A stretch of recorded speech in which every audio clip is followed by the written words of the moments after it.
ఓం నమో కాలభైరవాయ నమః. ఇది కాల భైరవ కోన అంటే దీని పేరు. ఇది విశాఖపట్నం రైల్వే స్టేషన్కి బస్ స్టేషన్కి 19 కిలోమీటర్ దూరంలో ఉంటుంది. గోపాలపట్నంకి రైల్వే స్టేషన్కి 9 కిలోమీటర్ దూరం ఉంటుంది. సింహాచల పుణ్యక్షేత్రానికి 3 కిలోమీటర్ దూరం ఉంటుంది. అలాగే విజయనగరం నుంచి వచ్చే వాళ్ళకి 41 కిలోమీటర్ దూరంలో ఉంటుందండి. యాక్చువల్గా సింహాచల క్షేత్ర పాలకుడు కావున ఇతను కాలభైరవుడు ముందుగా ఆయన దర్శించుకుని సింహాచల క్షేత్రానికి వెళ్తూ ఉంటారు. ఇది భక్తుల తాలూకా నమ్మకం. అయితే దీనికి రోడ్డు ఉండదండి. ఎన్నిసార్లు జీఎంసీ వాళ్ళు ట్రై చేసినా సరే రోడ్డు వేయడం జరగలేదు. కాలినడకలే తన భక్తులు తన దగ్గర రావాలని ఆ స్వామి కోరికట.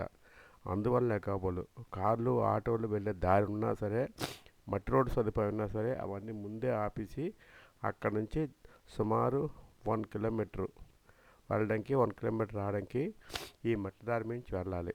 చాలా బాగుంటుంది ప్రకృతి. చుట్టూ 3 కొండలు ఉంటాయి. మధ్యలో కాలినడక ఉంటుంది.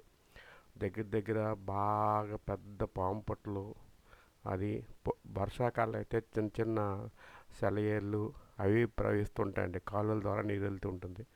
చూడండి ఆ రోడ్డు ఎలా ఉందో. ఆ రోడ్డు ఎన్నిసార్లు ట్రై చేసినా సరే వేయడానికి అవ్వలేదు. జీఎంసీ వాళ్ళు చాలాసార్లు ప్రయత్నించారండి, అయినా సరే రోడ్డు అవ్వలేదు. ఈ కాలభైరవుడు అంటే సింహాచల క్షేత్రానికి క్షేత్రపాలకుడు. ఈ భైరవస్వామి ఆలయానికి అమావాస్య, పౌర్ణమి, సామ మంగళవారాల్లో జనసందడి విపరీతంగా ఉంటుందండి. నరదృష్టి పోవడానికి, గ్రహాల దృష్టి పోవడానికి, ఆర్థిక ఇబ్బందులు తొలగిపోవడానికి ఈ స్వామిని దర్శించుకుంటారు. ఇక్కడ ఉప్పు దీపాలు, కూష్మాండ దీపాలు, అదే పొలగుమ్మడికాయలు వెలిగిస్తుంటారు. ఇంకొక విశేషం ఏంటంటే ఈ స్వామికి అక్కడే నీళ్ళు ఇస్తారు. మనం అతని కాళ్ళ మీద పోసి ఆ నీళ్లు నెత్తి మీద జల్లుకోవచ్చు. ఉపాలయాలుగా ఒక శివలింగం, వినాయకుడు, కాళీమాత, నాగబంధాలు కూడా ఉన్నాయండి. కాకపోతే ఉదయం 7 గంటలకు వెళ్ళి సాయంకాలం 5 గంటల లోపు తిరిగి వచ్చారు. కొంచెం భయంకరంగా ఉంటుంది, కానీ మంచి నమ్మకం అండి. సింహాచల క్షేత్ర పాలకుడు శ్రీ కాలభైరవ స్వామి. ఇది మెయిన్ రోడ్డు మీద ఉంటుంది. మెయిన్ రోడ్డు మించి 1 కిలోమీటర్ నడవాలి. అలా నడుస్తూ ఉంటే చూడండి, ఒక పాము పుట్టు, ఎంత పెద్ద పాము పుట్టు ఉంది ఇక్కడ. వర్షాకాలంలో ఇంకా బాగుంటుందండి. కాకపోతే కొంచెం వేలం ఉంటుండగా వెళ్ళి వేలం ఉంటుండగా వచ్చేయాలి. భక్తులు కూడా విపరీతంగా వస్తూ ఉంటారు. ఈ దేవుని దర్శించుకున్నాకే సింహాచల క్షేత్రాన్ని దర్శించుకుంటారు. ఇది కాలభైరవుడి తాలూకా గుడి అండి. కాలభైరవుడు పూర్వం ఆటోలు అవి లోనికి వచ్చేవండి కొంత దూరం. ఇప్పుడు మొత్తం అవన్నీ ఆపేశారు. ఏమీ లోనికి రావట్లేదు. సుమారు నడవలసిందే. వీధి దీపాలు కూడా ఉండవు. స్ట్రీట్ లైట్స్ ఏమీ లేవండి అక్కడ. మామూలుగా ఉంటుంది. చక్కగా 3 కొండలు ఉంటాయి. చుట్టూరును ఎత్తైన చెట్లు, పర్వతాలు, కాలువలతో నీరు, అది బాగుంటుంది. చాలా చూడడానికి ఆహ్లాదజనకంగా ఉంటుందండి. ఈ కాలభైరవ స్వామి దర్శించుకున్న వాళ్ళకి ఏ ఇబ్బందులు ఉండవని ప్రజల నమ్మకం అండి. అసలు ఈ దేవుడే తన భక్తులు తన దగ్గరికి కాలినడకన రావాలని కోరుకున్నారట. అందుకని ఈ అందరు భక్తులు కూడా కాలినడకన వెళ్ళవలసిందే. ఎవరికి కూడా ఇక్కడ ఎగ్జామ్షన్ లేదు. అదిగోండి కనపడుతున్నది ఎదురుగుండా కాలభైరవ మందిరం. ఓ పెద్ద చెట్టు కింద కాలభైరవ మందిరం.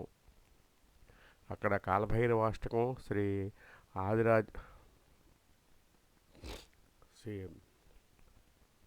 కాలభైరవాష్టకం కూడా అక్కడ ఒక పలక మీద ముద్రించి ఉంటుందండి, లిఖించి ఉంటుంది. అవ్వండి జోళ్ళు ఇక్కడ పెట్టుకుని అలా లోనికి వెళ్ళాలి. పక్కన బోరింగ్ ఉంది, కాళ్ళు కడుక్కోవడానికి వెళ్తూ ఉంటారు. చూడండి, చాలా ఆహ్లాదకరంగా ఉంటుంది.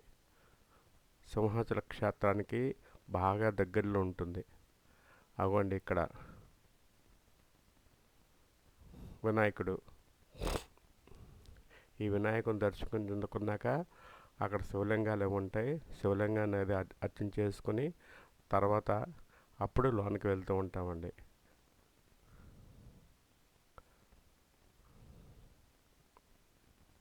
అదిగోండి, అది ముఖద్వారం. అక్కడే కాలభైరవుడు ఉంటారు. కాకపోతే పూర్వం విగ్రహాన్ని మనం తాకేవారు. ఇప్పుడు అది తీశారండి.